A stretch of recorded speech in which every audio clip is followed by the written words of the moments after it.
how to discover your purpose. There's a 30 days version, 30-minute version, or a 3-minute version. So today I'll try to cover this in the 3-minute version. So when it comes to discover purpose, many people have made a mistake of trying to discover their purpose by looking at their dream, their vision and goals. But that is the exact opposite of how to discover a purpose. That's why most of people couldn't actually find out their purpose. Goals, dream, vision is always in the front, but purpose is looking at the back of your life. What's the experience that you went through in your life? There's ups and downs, but what you went through in your life, your experience of your life actually shaped your purpose. And of course, I believe that your purpose has already been given by God way before you're born. But in order for us to discover it, we can seek God to ask for an answer. But the way to seek God is to really look at what you have went through in your life, be it ups and downs, is all part of the plan that to help you to discover your life purpose. So one thing you can do is first look at the back. Of course, there's a tool called Lifeline that you can use, but that will take a little bit more time. This is how the Lifeline look like. You see in the chart here. So the Lifeline will cover from the up of your life and the low in your life, your peak and your valleys. And this is your age from you're born until right now. So you can list down all the ups and downs in your life. What are the key incidents that happened in your life? The ups and the down. So you just write down the keyword and what happened. So from there, you will see that the up and down of your life, that is called your Lifeline up to now. But the short version to do that is this. Write down 3 things that happened in your life that you're most happy about, or the greatest thing that happened to you that you remember most. And write down 3 incidents or 3 things that the saddest or lowest point in your life. Just recall back in your life, the earliest memory until right now. What's the 3 best memories or happiest point in your life and 3 lowest point in your life. Then from there, you choose which memories that give you the highest energy. It could be negative energy, it doesn't matter. So for example, like I mentioned, some of the people that probably their family member passed away because of they couldn't find a new medicine.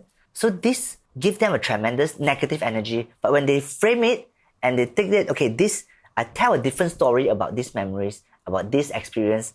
And I say, okay, right now I want to use it. So from then on, their life purpose is to discover new medicine for their families. So, but it could be a positive experience. For example, some people, when they are 5 years old or 4 years old, they could just pick up a racket and then they hit the shuttlecock and the whole family like, oh, good job, celebrate. So that become a very big impression in their life and they end up become a badminton players. So on and so forth. It could be positive, it could be negative. It doesn't matter. So list down the highest 3 and the lowest 3 and pick up one that gives you the tremendous energy and tell a different story. Or you call it frame it and tell a different story that could lead to your purpose in your life. So that is one of the easiest way to discover your purpose.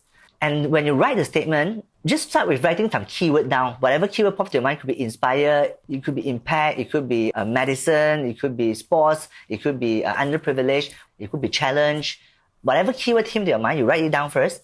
Then you try to form a statement after that. What is the purpose of your life and why do you think you have to go through all this experience? In that experience, how it can impact others with your experience. So this is the part 1. And after you done these 3 questions as a criteria for you to evaluate whether this is the right purpose for you. Number 1 is, does it excite you? Because some people after they write down the purpose, they don't feel excited.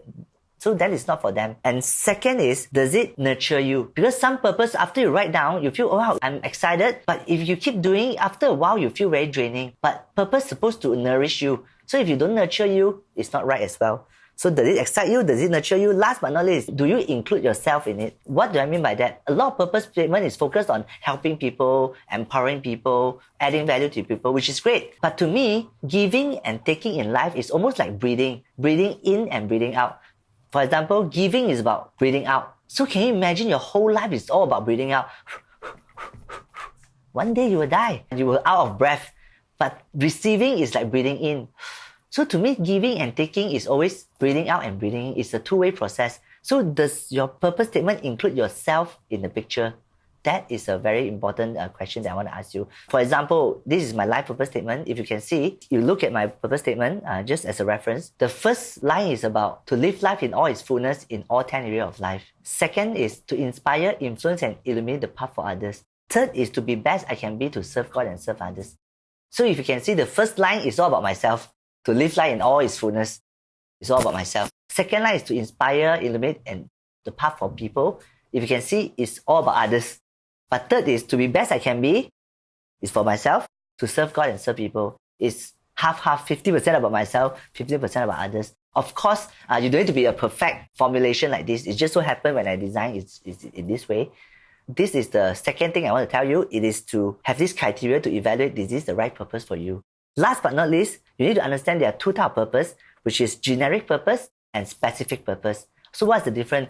Generic purpose is everyone in the world having the same purpose. A specific purpose is designed for you, how uniquely you can live out the purpose. For example, use my life purpose again as an example. First and third line is generic. For example, to live life in all its fullness in all area of life. Tell me which human being don't want to have that. It's the same, generic.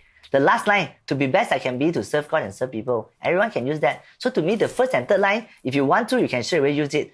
But the second one is uniquely to you. For me, it's to inspire, influence, and illuminate the path for leaders because of the journey I went through. But for you, it could be different way. How do you want to impact the world?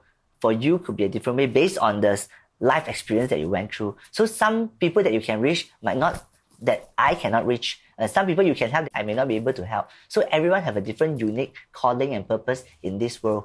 So to me, the first three line, you can just use it if you want to, but add the middle line that is uniquely to you. So that is the simple 3 minutes way to find your purpose or discover your purpose. Of course, there's a 3 hours way, a 30 minutes way, or 30 days way. But today I want to share with you the short, simplest way so that you can start to have your purpose and start to live it to the fullest. Thank you.